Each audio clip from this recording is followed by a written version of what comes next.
자, 그 다음에 라이프 사이클에 대해서 설명해 드릴게요. 라이프 사이클은 그 펑셔널, 그러니까 SFC 말고 그러니까 클래스로 만들 때 라이프 사이클을 자세하게 상세하게 쓸 수 있어요. 라이프 사이클을 크게 두 가지로 분류를 했는데, 하나는 뭐냐면은 컴포넌트를 생성해서 컴포넌트를 딱 넣을 때까지, 그때까지의 라이프 사이클과 얘랑 별개죠. 또 하나의 라이프 사이클은 프롭스나 스테이트가 바뀌었을 때의 라이프 사이클. 이 이벤트에 대해서 다 오버라이드 함수를 쓸 수 있어요. 그래서 여기 보시면 제가 몇 가지를 해놨는데, 얘를 한번 가져가 볼게요.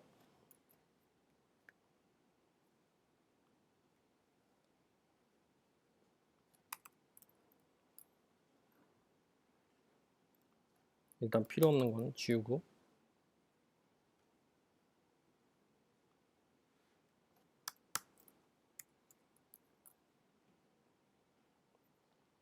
네, 밑에 뜨죠. console.log를 제가 막 무진장 썼더니 console.log는 너는 허용되지 않는 거야 라고 쓰는 게, 얘는 누가 주는 거냐면은 린트가 주는 거예요.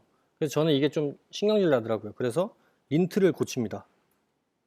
전 죽어도 console.log를 써야겠어요. 디버깅의 모든 것이죠. 로그를 지우고 다시 웹팩을 돌리면, 그리고 이제 제가 콘솔 로그를 썼기 때문에 이 디벨로퍼 툴즈를 열도록 하겠습니다. 뭐야, 왜 이래? 네. 네, 여기 린트에서 지정해주는 대로 뭔가 에러가 났으니까 그것도 지워볼게요. 52에 얘는 펑션이니까 밑에 닫아줘야 되나봐요. 이렇게. 그러면은 지금 제가 이 컴포넌트 윌 마운트, 컴포넌트 디드 마운트, 컴포넌트 윌 언마운트를 넣었는데, 언마운트는 그냥 이름 그대로 얘밖에 없어요. 언마운트는 그냥 얘 리액트 컴포넌트를 제거할 때 뜨는 그 함수고요. 그래서 얘는 뭐 is나 마나한 애고, 렌더라는 애가 돌면은 콘솔을 한번 찍어 볼게요.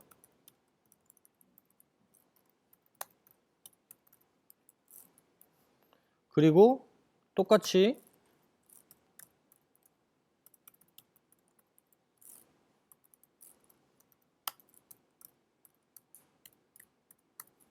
컨스트럭터에서도 로그를 찍으면은 순서가 이렇게 나와요. 컨스트럭터가 먼저 만들어지고 곧 컴포넌트가 마운트 될 거야 라고 떠요. 그 다음에 렌더가 되죠.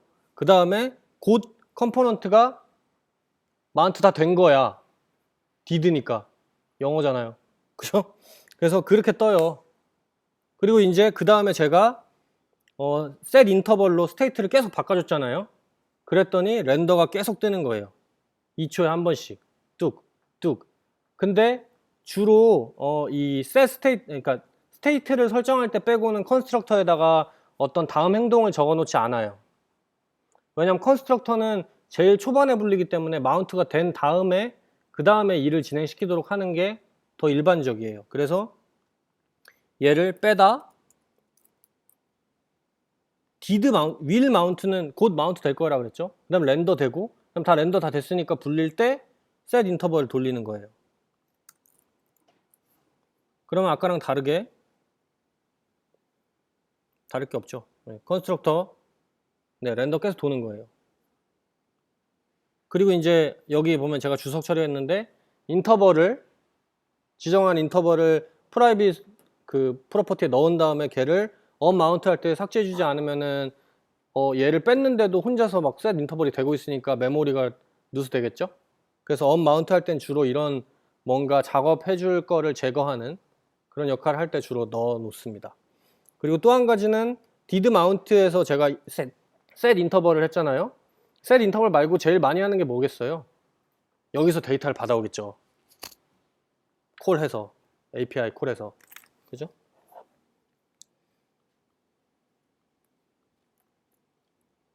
그래서 constructor, component will mount, render, component did mount 이렇게 뜬다는 거를 아시면 될 것 같고요.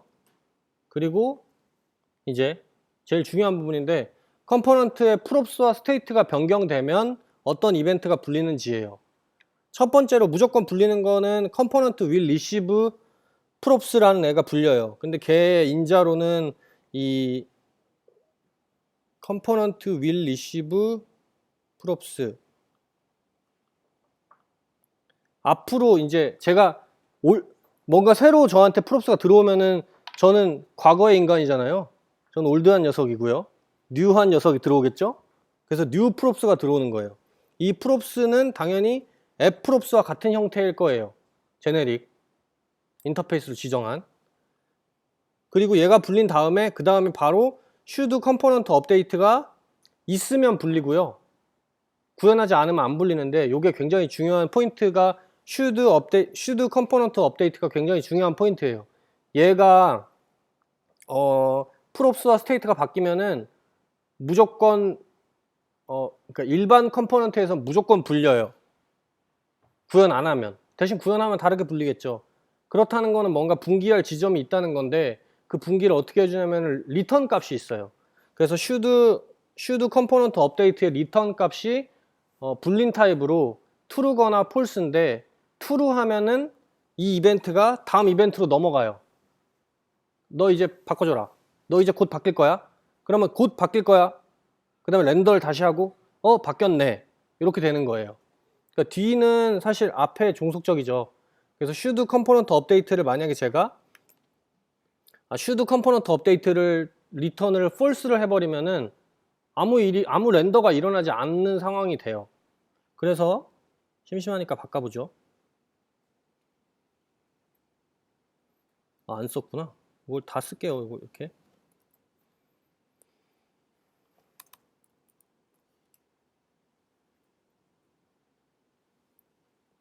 should component update라고 썼더니 막 엄청 말이 많죠 이제. 근데 제가 얘를 false로 바꿨더니 안 뜨는 거예요. should component update만 뜨는데 뒤에 렌더는 다시 안 되는 거죠. 제 나이가 증가되고 있지 않아요. 저는 should component update로 노화를 막았어요.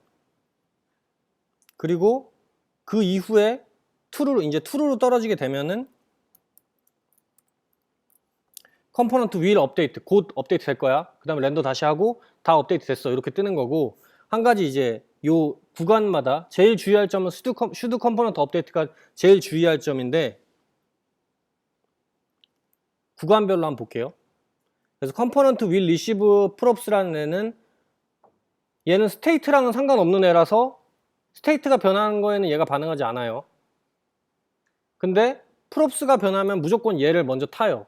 얘를 먼저 타면은 그 다음에 바로 should component update가 뜰 텐데, 여기서 만약에 props가 바뀐 거에 따라서 state도 뭔가 값이 변경돼야 한다면 여기서 set state를 처리할 수 있어요. set state를 처리하면 원래는 이렇게 돼야 되죠. set state 때문에 또 should component update가 불리고, 얘에 따라서 should component update가 불리니까 원래 두 번 불려야 되는데, 얘는 그렇지 않기 위해서 요 component will receive props 안에서 쓰인 set state는 props와 state의 변경점을 합쳐서 하나의 이벤트로 다음 should component update에 전달을 해줘요. 그러니까 그 점에서 굉장히 유용한 아이고요. 그리고 should component update가 이제 논란의 중심이죠. 얘가 props만 변경되어도 얘는 props만 변경되면 위에 컴포넌트 이거 타고 얘로 오겠죠. 근데 state만 변경되면 얘는 안 타고 얘로 오겠죠. props와 state 둘 다 변경되면 얘 타고 얘로 모아서 타겠죠. 그 다음에 그리고 인자가 new props와 new state 두 개 오는 거예요. props와 state를 두 개 다 이제 뭐가 바뀐 값을 주는 거겠죠. 안 바뀐 것도 다 오더라고요. 그냥 무조건 새 props와 새 state를 넘겨줘요. 그 얘는 리턴이 있다 그랬죠. 리턴을 기록하지 않으면 안 돼요. 리턴을 해서 true가 되면은 다시 이제 렌더하는 그 사이클을 타는 거고, false 되면은 렌더하지 않는 사이클. 그리고 이제 기본적으로 그냥 일반 컴포넌트에서는 얘를 구현하지 않죠. 이렇게 구현하지 않으면 얘는 무조건 props와 state가 바뀌면은 렌더가 다시 돼요. 그게 얘의 디폴트 should should 컴포넌트 업데이트예요. 그 다음에 뒤에는 뭐 얘기할 게 딱히 없어요. 그래서 두 개를 합쳤죠, 제가. 컴포넌트가 제 렌더링 되기 직전에 불리고, 여기서 이제 set state 같은 걸 쓰면은 아까 제가 그 컴포넌트 will 어쩌고 그거 말고 여기서 쓰면은 얘가 set state 때문에 막 무한 루프 돌아요. 그리고 컴포넌트가 이제 렌더링이 제 렌더링이 끝나면 이 did 업데이트가 호출되고요. 그 각각에 맞게 뭔가 작업을 할 게 있으면 갖다 쓰는 거고 아니면 쓸 필요 없으니까. 네. 자, 그래서 이벤트를 넘길 때 어떤 식으로 하나. 얘는 우리 돔에는 이벤트를 다 걸 수 있잖아요. 어드 이벤트 리스너 이런 거. 혹은 그냥 자바스크립트로 돔에다가 온 클릭한 다음에 거기다 뭐 자바스크립트 구문 쓰면은 되기도 하죠. 그런 거랑 똑같은데 특이한 점은 얘가 정확하게 낙타 표기법을 지켜야 돼요. 그러니까 우리 예전에 그냥 돔에다 쓸 때는 막 소문자로 쓰기도 하고 뭐 낙타로 쓰기도 하고 막 이랬는데 여긴 정확하게 on하고 대문자 클릭 이렇게 써야 돼요. 그 JSX의 문법인 거죠. 그렇게 한 다음에 onChange도 마찬가지고요. 모든 이벤트는 이렇게 처리해요. 서브민 그러니까 폼의 이벤트 처리만 조금 다른데 폼의 이벤트 처리만 그 클래스 그러니까 컴포넌트의 내부 함수로 오버라이딩 해줘야 되지 나머지 요런 애들은 그냥 함수를 바로 지정해 버리면 되는데 그럼 하나 지정을 해볼게요. 저는 이제 이렇게 하면 나이를 계속 먹죠. 나이를 더 먹지 않도록 여기다 버튼을 하나 만들어서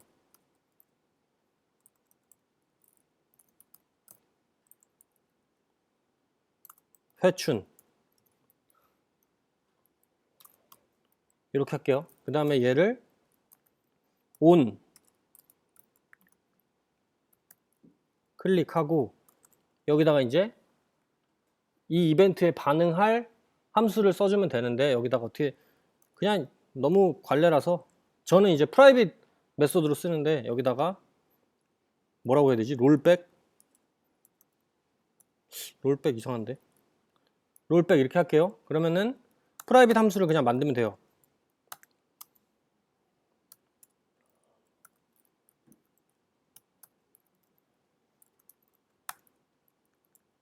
이렇게 하고 롤백이 되면은 뭘 할 거냐면은 얘는 뭐 this.set state 하고 여기다가 당연히 프롭스를 바꿀 수는 없으니까 제 나이를 바꿔야죠. 그러면은 age를 몇 살이 좋을까? 20살 안 되겠다. 25살 이렇게 바꿀게요. 근데 한 가지 주의할 점은 얘를 이 this.rollback을 클릭한 순간 이 안에서 this.set state를 호출하게 되는데 이거는 그 스코프 때문에 함수에다 this를 바인딩 해주고 불러야 돼요. 그래서 이 렌더에다가 이렇게 해도 돼요. this.rollback은 this.rollback.bind this 이렇게 하면 이제 this 바인딩 된 상태로 롤백을 호출할 텐데 그럼 렌더 할 때마다 바인딩을 새로 할 거 아니에요. 쓰잘데 없는 일이니까 얘를 빼서 주로 이 애를 컨스트럭터에 넣습니다. 어디 갔지?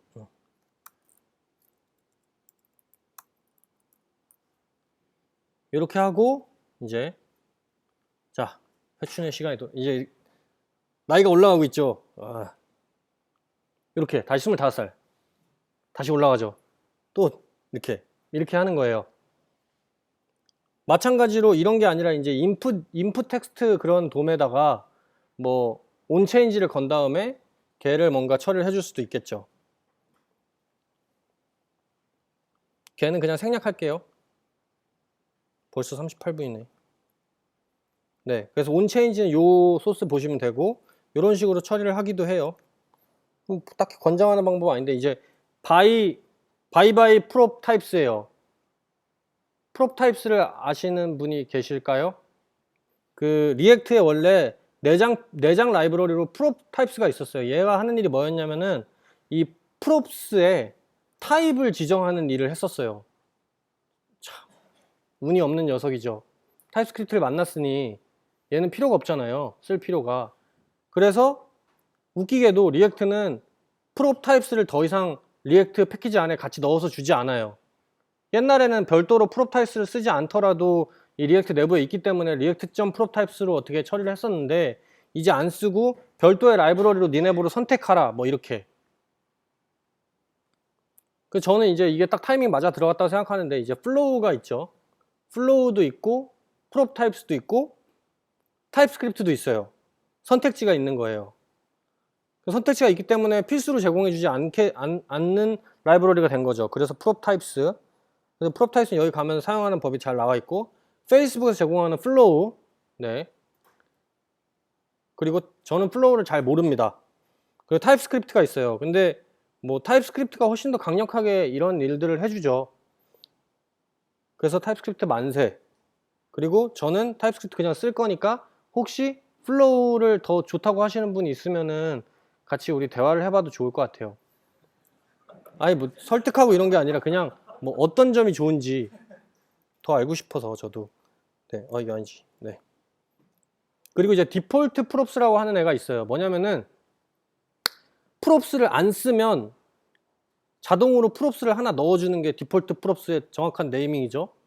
그렇다는 것은 뭐냐면은 사용법. 그렇다는 것은 프롭스가 있을 수도 있고 없을 수도 있다는 거죠.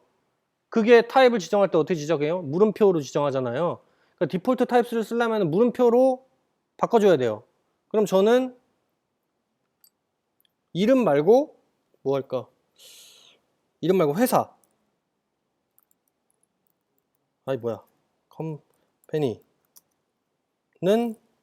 스트링인데 있을 수도 있고 없을 수도 있어요. 이렇게 하고 저장을 하면 에러가 안 떠요. 왜냐면은 저는 프롭스를 렌더링 할 때 쓰지도 않았고 그 프롭스를 주입해 주지도 않았어요. 근데 디폴트로 없으면 뭔가를 써주고 싶어요. 일단 렌더의 어딘가에 위치하겠죠. 렌더에 어디 할까요? 여기 나의 앞에 할게요. dis.props.company 이렇게 들어가요. 중요한 건 당연히 이렇게 문제가 되죠. 아무것도 들어오지 않는 거예요. 이 부분을 아무것도 쓰지 않았기 때문에 안 들어오는 건데 이 부분을 지정해 주겠다 이거예요. 그래서 원래 그 리액트에서 어떻게 쓰냐면요. 리액트에서 원래 어떻게 쓰죠? 그냥 앱. 이렇게 쓰죠. 앱. 디폴트 프롭스는 이렇게 쓰잖아요.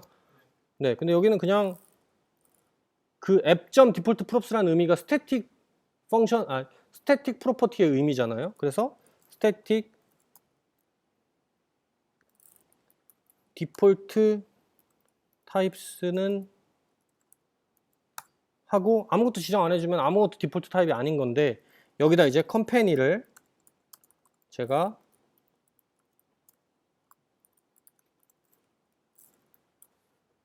이렇게 넣어주면 왜 안 떠?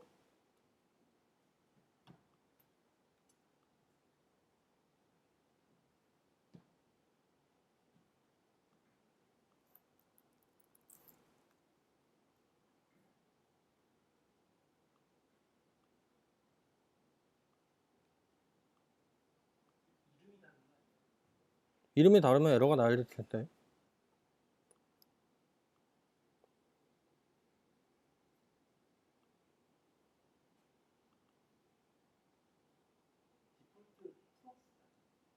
아, 죄송합니다. 네, 이렇게 떠요. 이렇게 지정해주면 굳이 위에서 주입해주지 않아도 기본 값은 있고 만약에 주입해주고 싶으면 주입을 해주면 돼요. 그래서 인덱스에 가서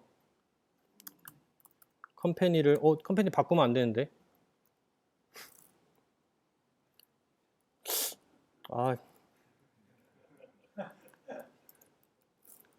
네, 지정해주면 자 이렇게 디폴트 말고 주입해준 값으로 나와요.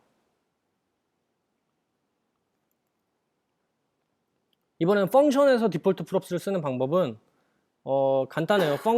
펑션에서도 디폴트 프롭스를 쓸 수 있는 거니까 이 스테이트 리스 컴포넌트에 당연히 얘도 frops를 frops를 제네릭 했기 때문에 얘도 컴퍼니를 쓸 수 있거든요. 그래서 여기다가 똑같이 스테이트 리스 컴포넌트에 디폴트 props는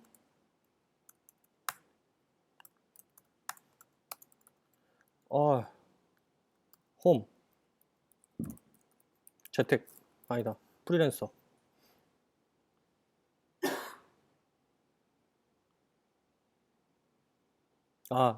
표현을 안 했죠. 표현도 똑같이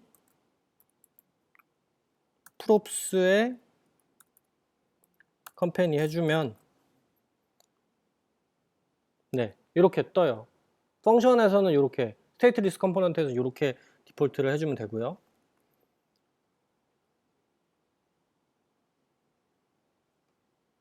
그리고 이게 더 멋진 것 같은데 멋지다. 예, 멋진 것 같은데 뭐냐면은 원래 이 props를 이거 뭐죠? 펼치는 거 스프레드? 네, 네 그거요. 하려면 이렇게 여기를 name 이렇게 하고 company 하고 children도 되나? 네. 이렇게 하고 밑에를 바꿔주죠. 전 만약에 쓰라 그러면 이렇게를 더 선호할 것 같은데 이렇게 빼고 company를 home2 이렇게 하면 home2 그냥 주입할 때 그냥 디폴트 값 지정해주는 방식으로 이렇게 하는 것도 괜찮은 것 같아요.